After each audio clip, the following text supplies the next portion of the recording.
What's up, guys? It's Jacob, the Skateboard Mentor. We're back in the studio for another episode of the podcast.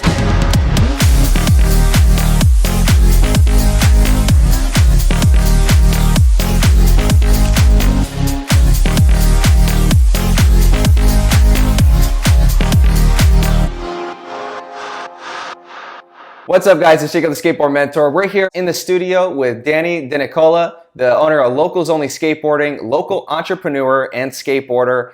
He's traveled around the world, and I've known him for years, so I'm happy to sit down. Man, if you want to introduce yourself, thanks for coming on. I own the company Locals Only Skateboarding. We are an all-inclusive skateboarding network. Our goal is to connect skateboarders like myself and Jacob with action sports companies who are looking for talent, whether that be business development, marketing, photography, videography, whatever the opportunity is. We want to make opportunities more accessible in the skateboarding industry. And if you want to work in skateboarding, there's a lot of sacrifice that goes into it. And so I want to make that road easier. Skateboarding's taught me so much, dude. That's what we do with the channel. We are the entrepreneurs of skateboarding, showing skateboarders that you learn a lot of valuable life lessons with skating, and as it relates to business, relationships, finances, everything, which we're going to dive into. But I want to know, how did you get started skateboarding? Well, I saw skateboarding, and as any kid wants to be, they want to be cool, So I thought, okay, well, how can I be cool? I'm going to learn how to skateboard. So I got a skateboard. I guess I went to Rio Vista Skate Park, 2006. I remember my first time trying to roll up a ramp and kind of just going up and just splatting on the quarter pipe, not even rolling up and turning, just going up and just into it. Boom. Started going to Union Hill Skate Park, which is my local park that I grew up at. It's a nice local park. I love Union Hill. It's seriously, it's one of the best parks ever. Throughout that time, I started a YouTube channel. In college, I filmed a skate video called Bermuda. Prior to going to college, I didn't really have a lot of friends. I was pretty much like an outcast. Even in skateboarding as well. I can remember being at Union but not having a lot of friends. I think I endured a lot of, ridicule as a kid, same as you. To the point where I never wanted to make anybody feel the way that I felt as a kid. So I've always, ever since middle school, I've always went out of my way to make people feel better. They say when you change the way you look at things, the things you look at change. If I can hurt someone, I can also help someone. So to just flip the negative to positive, then that's really what I'm trying to do, is just build a community of show people that, hey, you don't have to be a dick. You don't have to put people down to be cool. I thought it was hesh and cool to get in fights at the skate park and smoke cigarettes and be a punk ass skater and vandalize, And now I'm I'd rather just have my own. How do I build my own ramp in my own park, in my own yard, where I can just skate peacefully and not have to affect a business owner. Those people are just living lives. How did you make the switch from negative to positive and start, turning yourself into a positive influence? So I went to my counselor. I was like, man, I don't fit in here. And he knew I didn't. And he knew the situation. So I was like, how do I get out of here? And he said, double up on this English class and take this extracurricular thing, and you can graduate a year early. So I ended up just putting my head down, and I skipped my senior year. I graduated a year early. And from there, I was like, dude, I want to get my associate's degree early. So I doubled up on classes. I got special requests to take overload. And I got my associate's degree by the time I should have finished high school.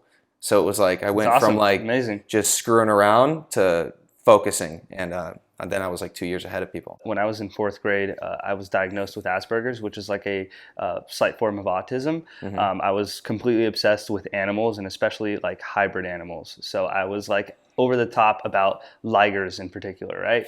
And so at that very time, Napoleon Dynamite came out, right? And he had that drawing where he's like, oh, it's a liger. It's pretty much my favorite animal. So great, so funny. But at the same time, I'm over here trying to convince my entire fourth grade class that ligers exist. And here's this winged beast with horns on a piece of paper, right? And so I was in special ed with a bunch of kids who couldn't eat, use the restroom, regulate their emotions by themselves at all. They needed a lot of help. And so I'm sitting in here and I'm I am not like this. I didn't feel like I fit in there. And so I had to earn points to get out of this class. I had to be on best behavior to earn 15 points to get one class schedule back. I literally just put my head down, didn't say anything to anyone because I was just depressed as a young kid. I had no self-esteem because of being put into that class. I felt like the kids who knew hey, Danny's not in this class anymore. Like something's up, you know, like they didn't know that I was in special ed. Yeah. They might have seen me walking with the special ed,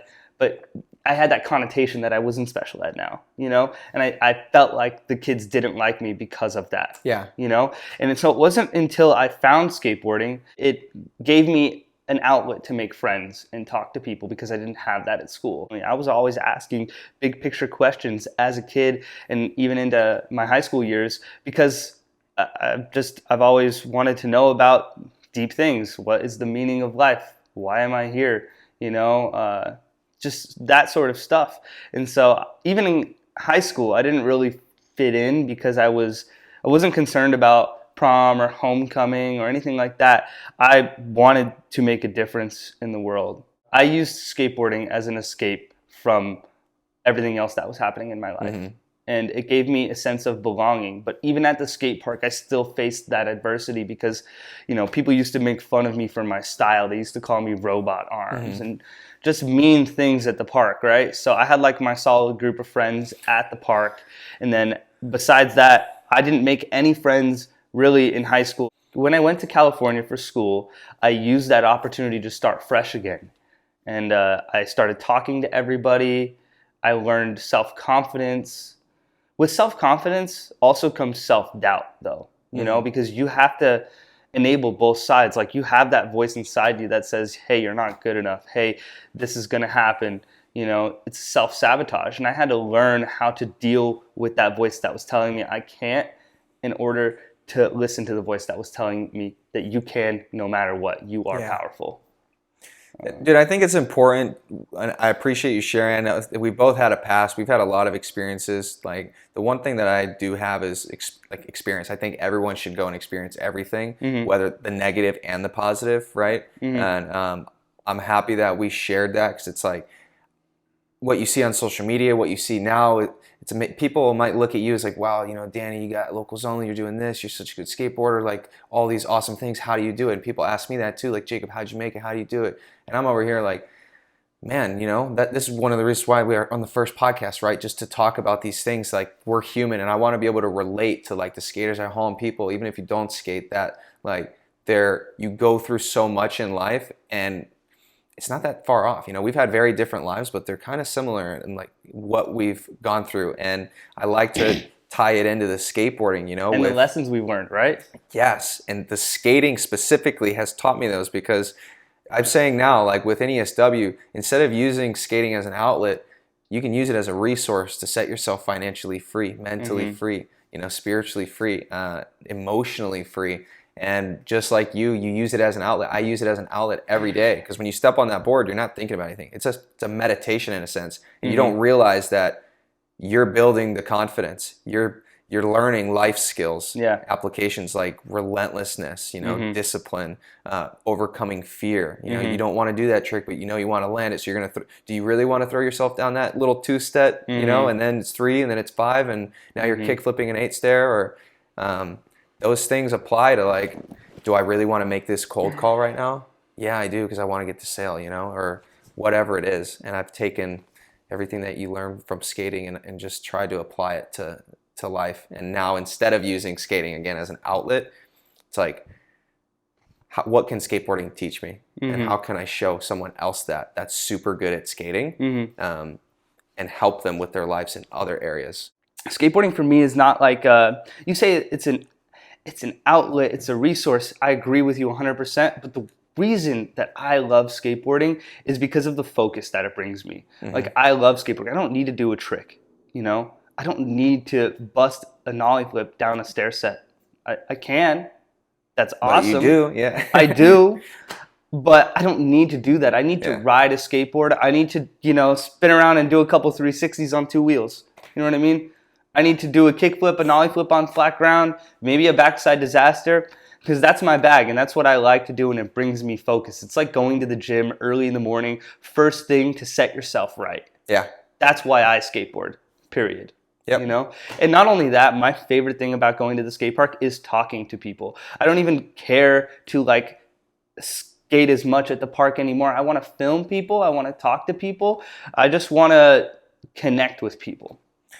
Dude, I love that. I want to touch on that, because how many people go to the skate park and are like afraid to make a connection. You see guys skating, and you don't really want to talk to people. Like, dude, Roman and I, we've known each other for years, but it was just mutual friends. And then all of a sudden, I'm posting on like a forum on Facebook, like, hey, I need a videographer, someone that can like shoot. And then he messaged me, and we just connected. And I was like, dude, we know each other. And then we have mutual friends, you know. And now we're like doing this, and it's super cool because that's what I want to show people with NESW. You see someone wearing this monkey shirt or one of the boards, like, you know that that's someone you can connect with. You know that that's someone that will accept you and you know, take you in and like want to skate with you, want to help you. Like, we meet at the skate park, you're like, oh dude, NESW, what do you do?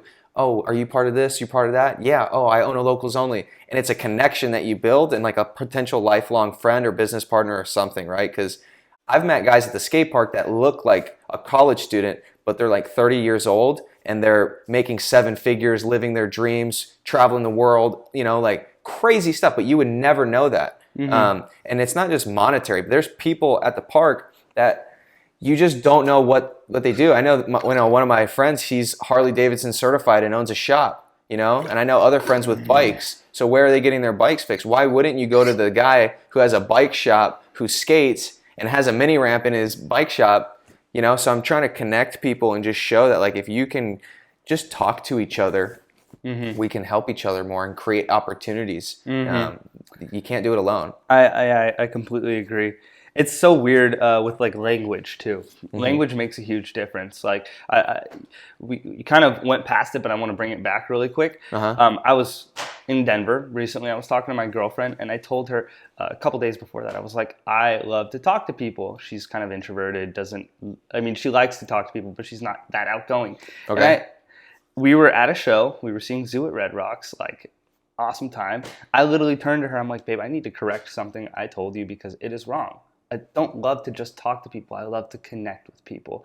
And so the reason for that is because I want to know where you're coming from and how you feel, and I don't want to misinterpret anything. I think a lot of times in this life we misinterpret damn near everything because, you know, we're busy with jobs, girlfriends, workout program, making money, you know, that we don't have time to like sit back and clarify for people who might not understand right away. You can't do anything alone. You have to have a community. You have to have your core people that will help you get there. You know, so in order to find those, you have to connect with people. I don't know, maybe you know someone that I need in my life that's going to help me get somewhere, or I know someone that can help you, or whatever, right? Just us sitting here and being able to talk and like impact more people and like just reach more people together. That's powerful. And if we never talk to each other and never want to connect with each other because of ego or something else, like, you're not going to accomplish what you want in life. So there's a way in being selfish for yourself to get what you want that's in the best interest of other people. So you don't have to take from someone in order to get. There's an abundance in the world. And when you go from an abundance mindset,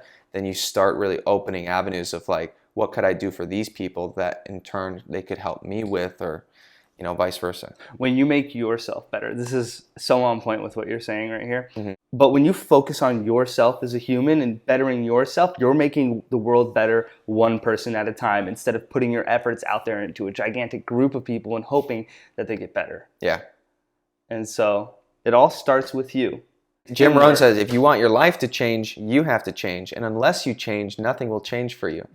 And it's, you know, Wayne Dyer has an orange theory where it's not the external things that happen in life where people say, oh, well, he did this to me and that's why I reacted, or she was mean to me and that's why I said that mean stuff.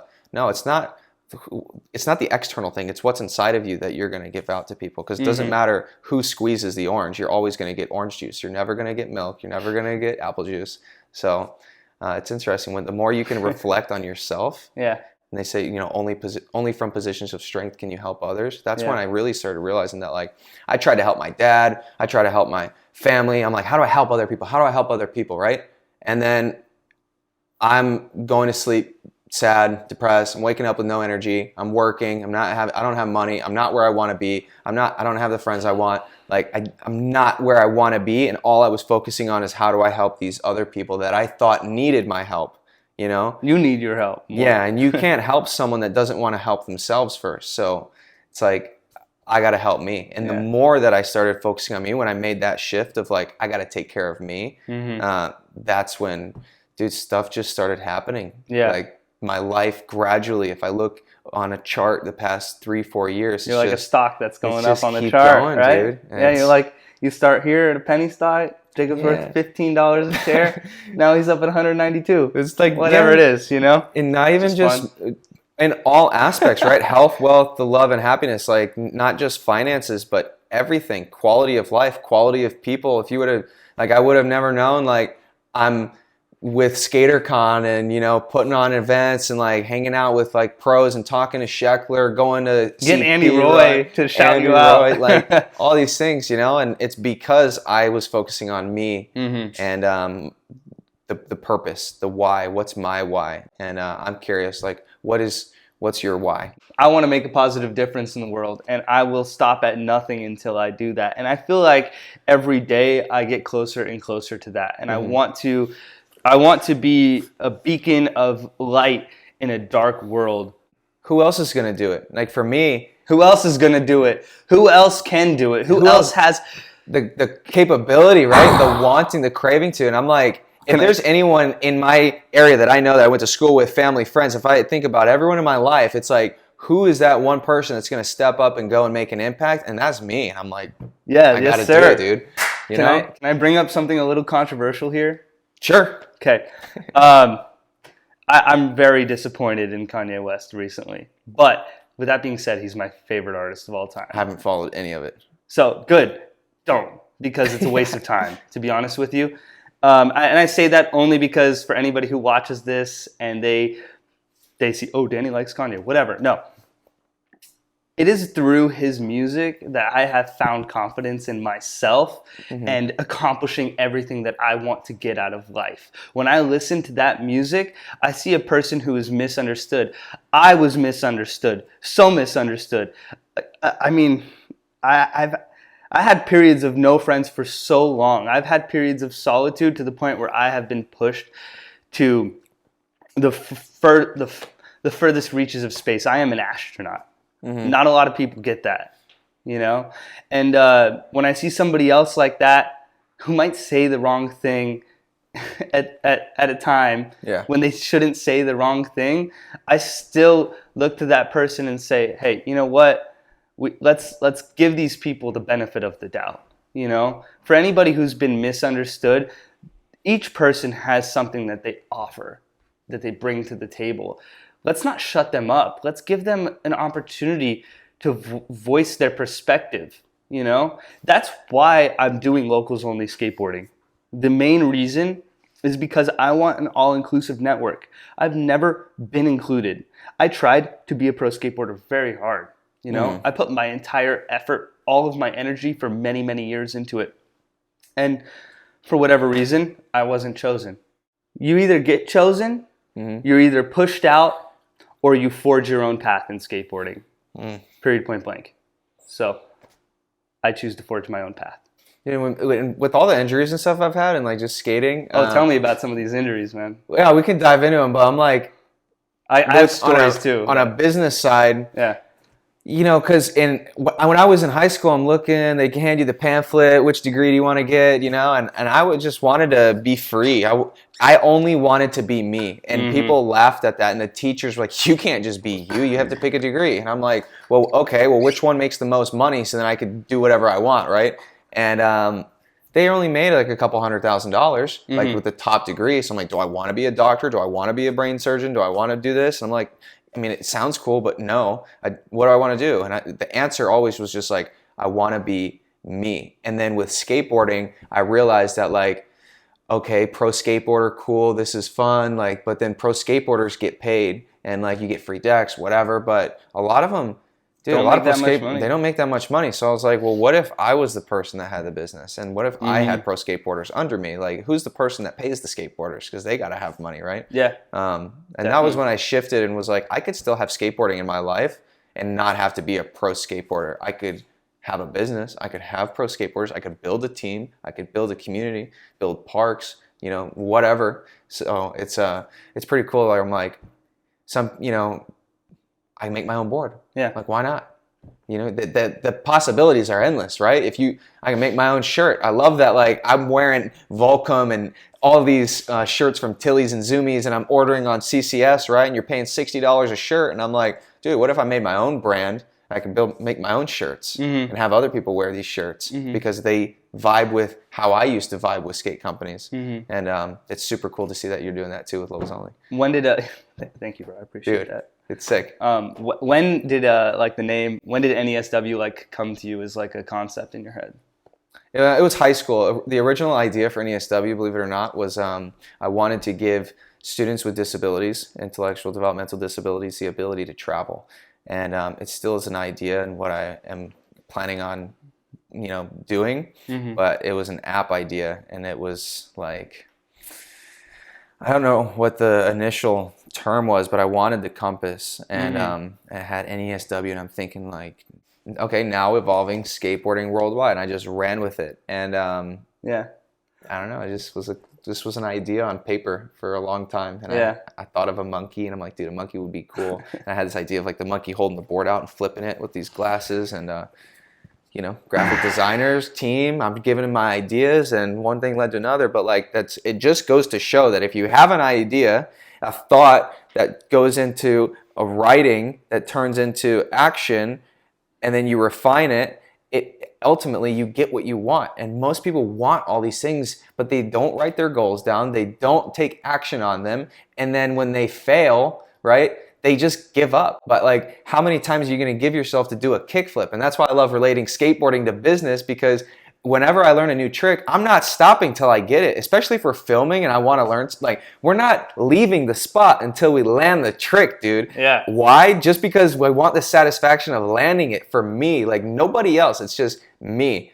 And that's the same way where I apply with business, life, relationships. It's like, there's no other option, dude. You know how much money I've lost investing in coaches and businesses and people that have screwed me over? You know how much time I've lost like where I haven't seen results? And it's the faith aspect where I'm not stopping until I get what I want. There is no other option but landing the trick. There's no other option but becoming, successful. And that's it. Like, it's a magnificent obsession, like what we have with skateboarding. Yeah, definitely.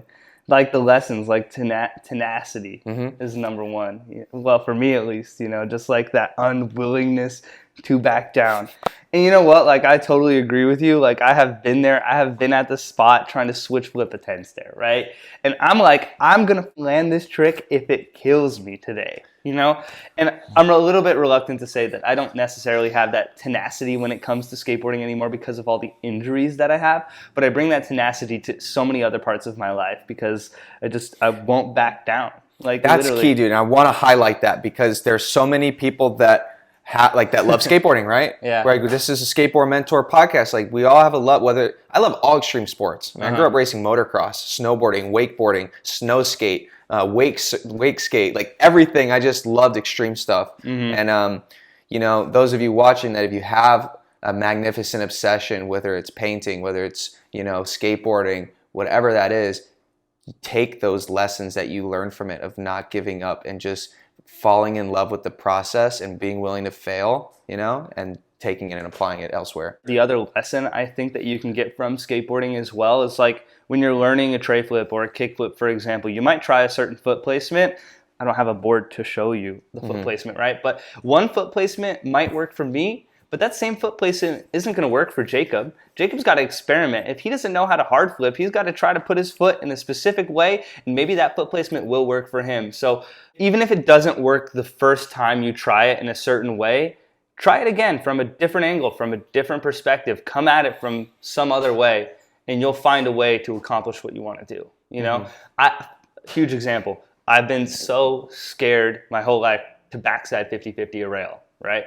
I love skating rails. I can do frontside 50s, long ones. But backside 50s, whenever I ollie in, I get in and my truck doesn't go in the right place on the rail, and I just, for whatever reason, it makes me so nervous that I'm going to like slam my face on that. So do you have like an example? Because I feel like the people watching, right, and listening to this, I think that a lot of skaters are good at that skating wise, but they don't relate it again, outside of skating and can apply it to like get whatever they want and accomplish their goals. So do you have something in business that's helped you with locals only, whatever, right? That it didn't work out and you've had to refine that? The clothing, right? Like I just got a bulk order of shirts. They were ordered from Alibaba, and then they were printed at Goodfellas Merch in Glendale, and I paid $400 for these shirts, 36 of them.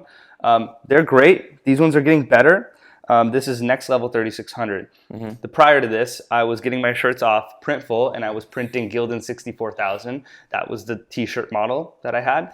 And the shirts started to curl up like that, and it would get really tight. And I've always been very, very picky with my clothing. Like I only wear soft shirts. I do not wear anything hard. If your shirt, and sorry to business owners watching this as well, if the shirt is hard and I feel it, where the print is like, I'm not buying the shirt. I don't like that either. You know what I mean?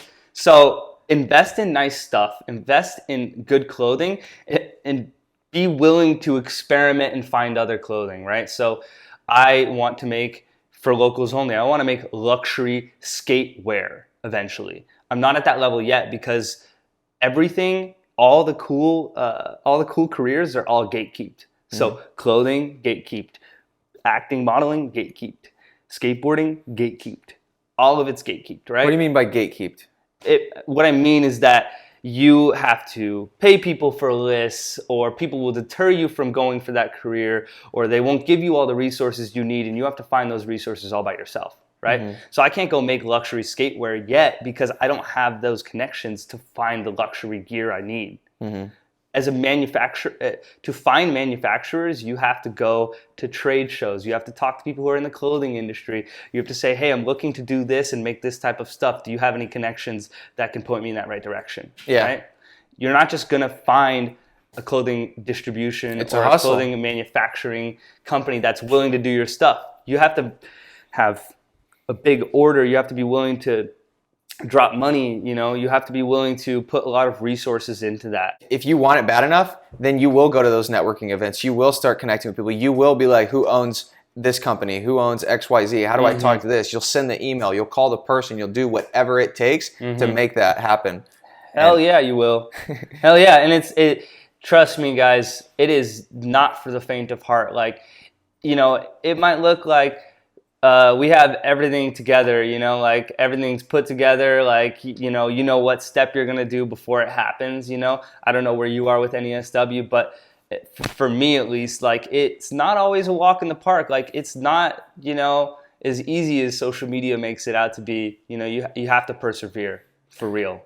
Yeah, social media is what you want people to see. They don't see the struggle. They don't see the struggle, and I think that's one of the reasons why I want to highlight the entrepreneurs of skateboarding and just peel back like people that are crushing it and people that are trying to crush it, and all in between of like goals essentially. Skateboarders that have a vision, that want to do more in their life, and maybe they're struggling. They don't know what to do next. You don't know where to find that or like how to even start. And if we can just shed some light on like, hey, why don't you start with your purpose, your why? Why don't you start writing goals down, targets? How do you, like you said, there's a gatekeeper. You want to do something, go to a networking event. You go where success is, right? So if you want to be, whatever, you want to learn technology, go to technology events. Start trying to get technology certifications, pick up a Udemy course, go to Skillshare. You start replacing your bad habits with good habits. Like instead of an hour of YouTube every night watching random stuff, why don't you take a course that costs $20, $50? Most people aren't willing to put the time and investment into their own better future. And then, years down the road, they wonder why they're not where they want to be, why they don't have the wife they want, why they don't have the job they want, they're not driving what they want. It's like, why poor me, why don't I have this? But what did you do to actually get it? And someone had told me, I don't remember who this was, but I heard, invest the first 100,000 into yourself. And you're like, wow, that's a lot of money. People will think like, how do I even get 100,000? There's people make that in like an hour, like there's some big fish out there, and the world is abundance. They say that like monetary life is so abundant, it's like the ocean. And some people will take a cup and fill it up and they'll go home, right? And then other people will take a teaspoon, and then some people will just siphon it out. But what happens if I take 5 dump trucks of water out of the ocean? It's still the ocean, right? So whether that is, you know, a $30,000 a year career, whether that's 500,000, whether that's 50 million, or like Elon Musk, he's got, you know, he was at one point like $330 billion. You can't even fathom that amount, but the money's out there and it's not like it's going anywhere. So the point being, you can go get whatever you want. You just have to be intentional about it and know that it's possible. Like know that it's there for you. Most people just don't even, they think that it's not possible, and that's why you're already starting with a negative. You're like, yeah, that can't be me. Either you can or you cannot. Either way, you are right. Yes, right? Love that. Yep. So you just literally have to believe in yourself, like you need to breathe air, like you need to drink water. You might not always want to drink water, but like you have to do it throughout your day, you know? Do stuff that motivates you, that uplifts you, you know? Listen to good music, be with friends, go to festivals, you know? Go skateboard at a park, learn your trick, go take a new hobby on. There is a lesson in everything that you do, whether it's finding a job, getting a girlfriend, keeping a girlfriend, making money, having a stable mentality, playing video games even. I mean, a lot of people will say that there's no lessons in video games, but there definitely are. So there is a tremendous power in self-development. It wasn't until I started reading, right? And I started like just figuring out ways to set boundaries, how to, you know, tell people no when they needed to hear no. And all that stuff really like taught me a lot about business as well, from sending out emails to cold calling to, you know, just setting up the business on your website, to creating content, like to dealing with other people interpersonally.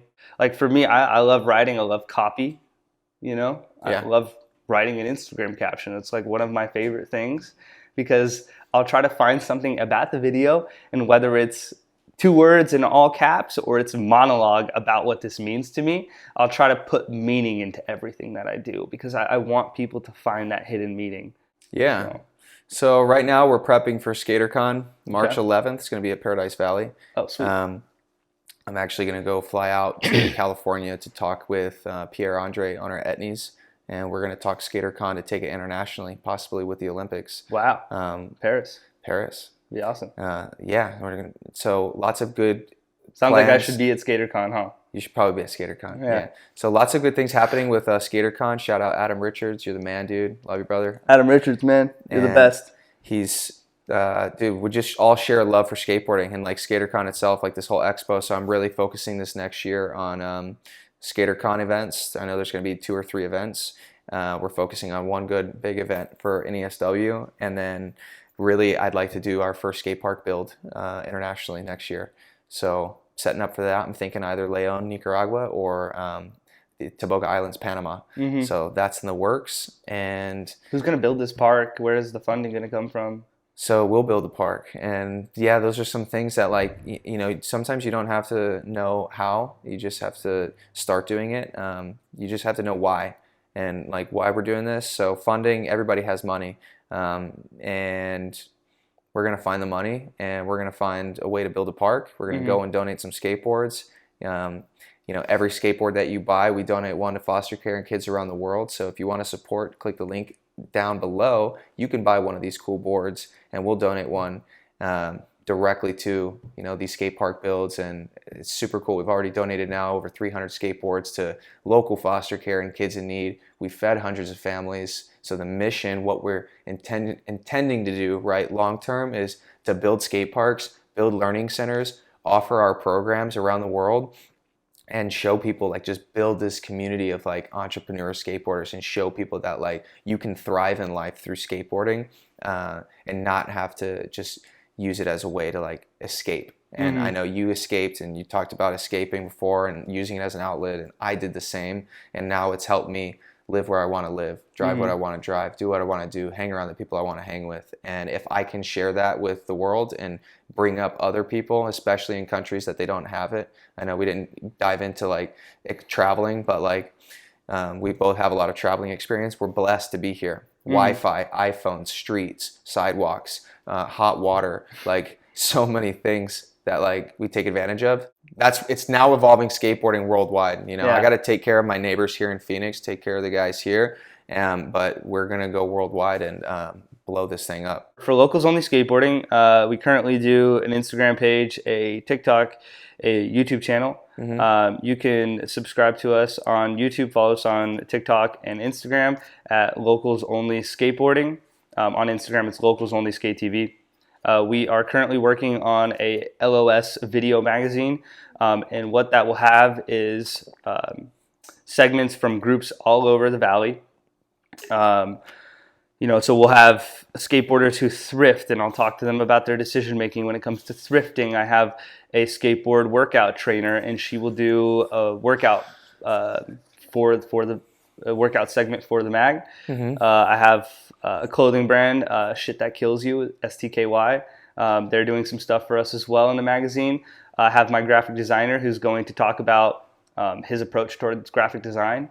And then I have a filmographer, Adam Turner, who is going to talk about his approach towards filmmaking. And then I have Sarkis and Ethan, Sarkis Johnson and Ethan Scoville. They're going to be doing it's kind of like a skate couples thing. They're like best friends, and we're gonna like ask them questions about each other. Like, oh, nice, yeah, like, Ethan, tell me about Sarkis's favorite trick, or tell me what is Sarkis's favorite trick, and then it'll just be back and forth like that. Then we have another one, which will be a montage of all the street clips that we get, because we know you guys love street clips, and we're all about that hardcore skateboarding as well. Then we also have, hopefully, not guaranteed yet, but hopefully Ryan Lay is going to do a segment on Perry Park and Skate After School and how it came to be. And so that will be dropping here in the next couple months. And depending on how all that goes, we'll probably do another video magazine every 3 months, every quarter. And yeah, I'm currently building the network. I've met a lot of skate business owners. For example, like we went to the barracks for Damn Am. I met Johnny Sherliff there, you know. I'm hoping to, sweet.